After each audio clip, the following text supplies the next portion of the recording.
Elle est arrivée en taxi et puis elle a connu un long dimanche de fiançailles avant de se transformer en môme. 2 Césars et un Oscar plus tard, elle tutoie Leonardo DiCaprio, Johnny Depp et même Batman. And the winner is Marion Cotillard.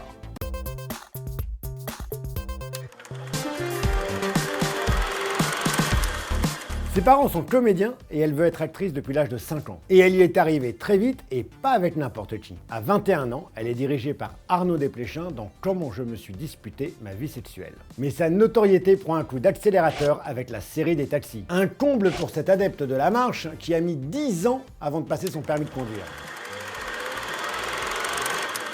Marion a peur de 2 choses. Mais genre peur panique. D'abord, il y a les cafards. Ensuite, il y a l'apnée, et ce depuis toute petite, où elle a failli se noyer en apprenant à nager. Du coup, sur Fair Play, un de ses très bons films injustement méconnus, elle a vécu un cauchemar vu que son personnage est coincé dans un torrent avec l'eau qui monte. Ce connaissant, elle demanda à ce qu'on lui bloque le pied pour l'empêcher de se barrer pendant les prises.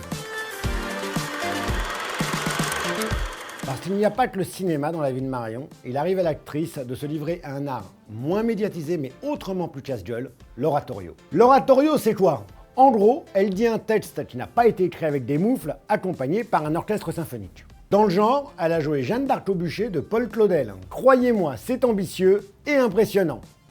Et chiant aussi. Hérétique, sorcière, relapse, frère Dominique, tout cela est-ce vrai? C'est Jeanne d'Arc? En 2002, faute de rôle passionnant, elle veut tout arrêter et se consacrer pleinement à l'écologie. Tu as peur de l'eau? Tu as peur de te noyer? Fais comme moi, prends des bains sans eau. Elle approche Greenpeace, mais Tim Burton l'approche aussi. Il approche Marion Cotillard, pas Greenpeace. Big Fish la convainc de rester actrice, mais elle n'en reste pas moins très écolo. Par exemple, elle met un point d'honneur à venir à Cannes en TGV et non pas en avion. En 2012, sa façon de mourir dans The Dark Knight Rises, d'un brusque petit mouvement de tête, lui vaut un bashing mondial. Alors réglons cette histoire une fois pour toutes. Au cinéma, et a fortiori sur un blockbuster pareil, on répète une séquence plusieurs fois.